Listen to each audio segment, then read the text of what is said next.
Hey, what's up, guys? This is the Hiding Our Bias podcast. I'm Caleb Brooks, and I'm with my co-host, Tripp Blackmon. Tripp, what's going on, man?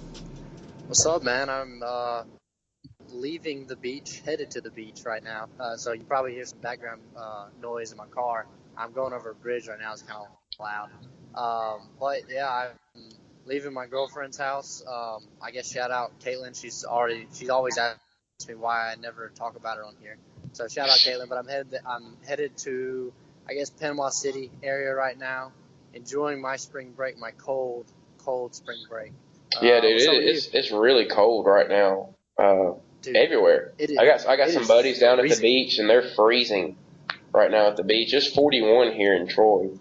Dude, I'm actually in Pensacola right now, crossing the bridge here, and it is 52 degrees. It says freezing cold, which obviously not literally freezing cold, but it's very, very cold. Dude, it's for, what's crazy about it is, like, in January, we had girls that were laying out by our pool in like 78-degree weather in January, man. And now it's mid-March and it's in the 40s and 50s. I mean, 2 weeks ago I was sweating walking to class, and now I got people on my Snapchat posting pictures. They got fuzzy socks on the beach and they're wrapped up in blankets. No, it's crazy. Yeah, I mean, which y'all had a good spring break last week. It was like 70 the whole time. Yeah, I mean, it was low 70s, high 60s, but I mean, it was good. It's good weather. A lot better than what it's been this week. Yeah, and then next week I think they said it's going to get back into like the upper 70s, I think. Yeah, well. Or mid-upper 70s, I guess, depending on where you live. But Troy's basketball, both women's and men's, had a really good spring break. Yeah, they did. They went down to they went down to New Orleans. I did not see that. No, I didn't. I kind of expected the women's to win. They won it last year, and they had a lot returning. They're going to lose 8 players this year, but the men's they were surprising. They had only had 4 conference wins, and they got hot, and they've now won 10 of their last 14 games, and they're playing well. I mean, they're playing really well. So, what seeds did they start out at? Troy, what did they start at? 6 seed? Yeah, they were a 6 seed in the Sun Belt tournament. Dang. So they got lucky that UT Arlington got beat by Texas State, because UT Arlington had beaten the crap out of them about 2 weeks before the tournament.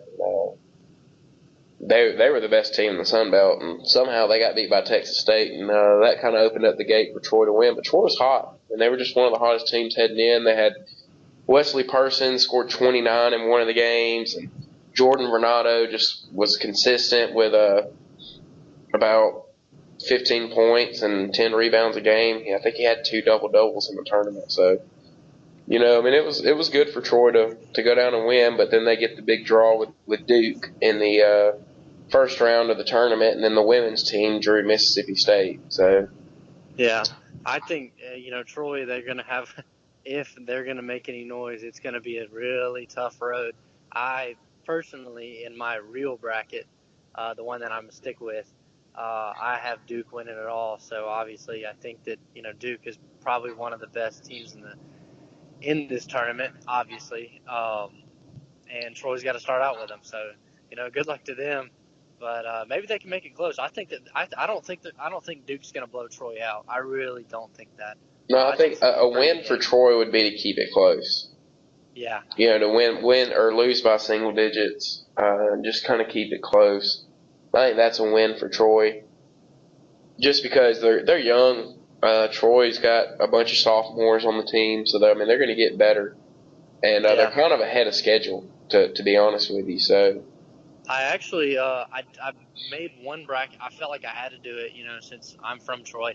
I felt like I had to make a bracket where Troy faces JSU in the national championship. if that happened. Which, there's like a no % chance of that happening. Yeah. That would be wild. Yeah, it would be wild. But, so you got Duke winning your bracket. I have, in one of mine, I got North Carolina, and another one I've got Villanova, and then also got Kansas in another one. And, I think any of those 3 can win, and I think Arizona's got a shot. I don't think UCLA has much of a chance just because they kind of live and die by the three, and that's why I don't have Duke either. Duke lives and dies by the three as well, and I think that there's going to be a game where they don't hit them like that. So, Yeah. Duke's one of the hotter teams going into the tournament, but now they get 6 days off, and we'll see if they can keep it up, if they can continue it. I don't really think they do. I also think that Duke not having a big presence down low is going to hurt them because if you watch that Duke North Carolina game last Saturday or Friday, North Carolina had 34 points in the paint in the first half. And then they just quit going down there in the second half for some reason. They kind of just went away from what got them that lead going into halftime, and that's where Duke took over and started hitting threes. And so I think that the lack of inside presence is what's going to end up hurting Duke at some point in this tournament. Yeah. I actually made like the maximum amount of brackets. I don't know why. I guess just to see, what, if I can actually get one that's pretty good. But the one that I'm actually sticking with, obviously I have Duke winning. But a couple of the other winners that I have, I actually have Iowa State winning one of my brackets. I think Iowa State's going to be pretty good in this tournament. I think I have UCLA winning one. I might have Kentucky winning one. Villanova. See, I don't think Villanova will win. I don't think UCLA will win.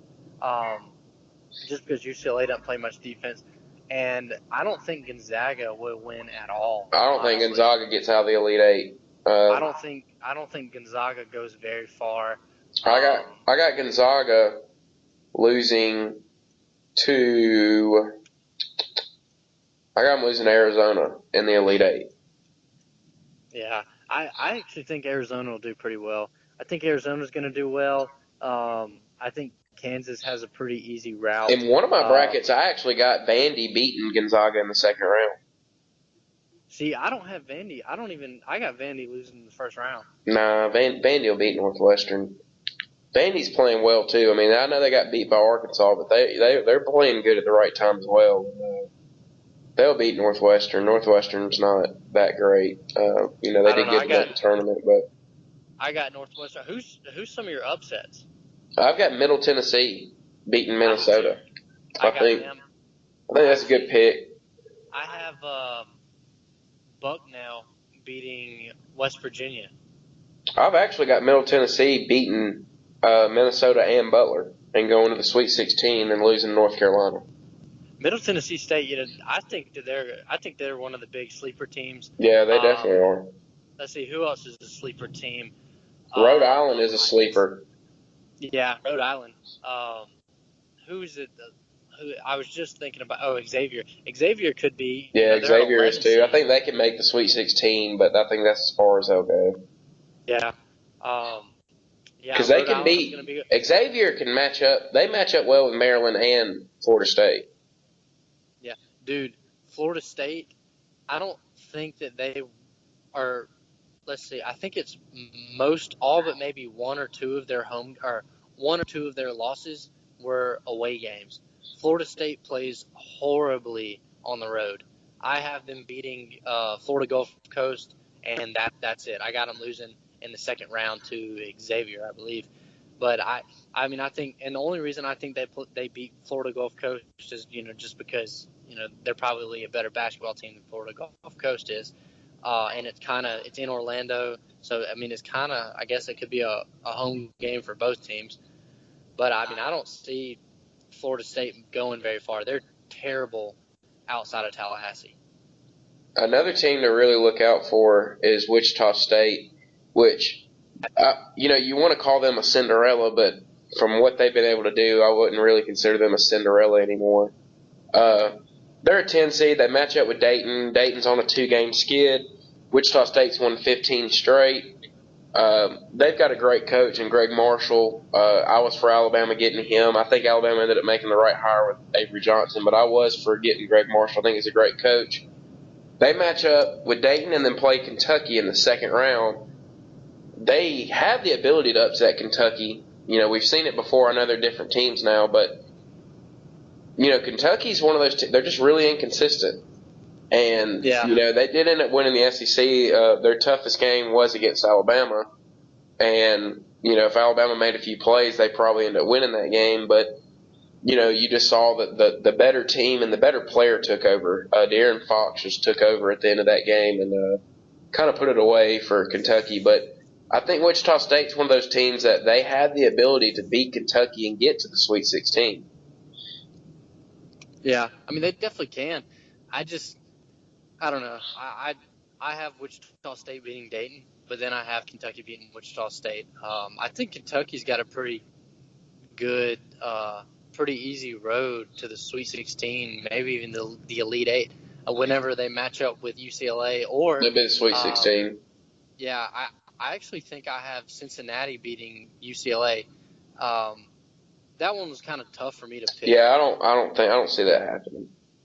I can't remember what I went back and forth so many times. Like I made the bracket, like that was the first bracket that I made, the one that I go by, and I had Kentucky, and then I thought about it and I was like, no, Kentucky's not going to win it all. And then I went back and I changed it, and then so my final thing that I finished with was Duke winning. And during the whole time, I would go back through and I'd be like, okay, is Cincinnati going to win or is UCLA going to win? So I don't know. I can't remember what I finally put, but the Kentucky UCLA game would be a very good game to watch. But one thing that I did notice about this year's brackets, the number 3 seed, there's not a whole lot of really good number 3 seeds. UCLA is probably the only good 3 seeds. I wouldn't say Baylor's a good. Oh no, dude, Oregon's pretty good. I don't know, man. I'm not buying it. Oregon's pretty good. I don't know. I don't think Oregon's that good, to be honest with you. Let's see, Oregon, Baylor, UCLA. Who's the 4th 3 seed? Oregon, UCLA, Baylor, and Florida State. Florida State, yeah. See, I don't even. And they're 25-8. Yeah. Yeah. So really, UCLA is the only 4 seed or the only 3 seed that. Well, I'll tell you, a 4 seed to watch out for is West Virginia. I'm not buying West Virginia either. I think West Virginia's struggled so much. They would get I would watch them play and they would be really really good, and then I'd watch them play and then they would be terrible. They would play at home sometimes, and West Virginia is supposed to be one of the toughest home crowds, and they go out there and they look like they don't even want to be playing. No, I still think I think West Virginia's pretty good. I don't think you really ever know what you're going to get with West Virginia. I mean, they might come out, they might prove me entirely wrong, and they might look really, really good. But as for me, I'm not buying it with West Virginia. I think Butler's the best 4 seed. Well, I'm still trying to figure out how Louisville at 24-8 got a 2 seed. Yeah, that is pretty surprising to me. Louisville to me is more of a 3, probably a 4. Yeah, I didn't get that but Duke's sitting there at a 2 seed at 27-8. So yeah. And they come from the same conference. Yeah. What I don't understand is, they have all these play-in games, but you would think that the play-in games would be for a 16 seed. Why do they have? Well, they do have 2 of them for 16 seed, and they have 2 of them for 11 seeds. Yeah. Why do they have play-in games for 11 seeds? I don't really know. That's just what they do. Is that not stupid? I think it is. So, it seems really stupid to me. I feel like if you're going to have a play-in game, then they should be to play in for the I just passed a cop. I don't know if talking on your phone is illegal in Florida, but anyway. Yeah, I don't know why they don't, if you're going to play in for a game, it shouldn't be for an 11 seed, because an 11 seed, that's still kind of, pretty decent. But if you're a 16 seed, that's, you're never going to win. I think it's kind of safe to say that almost.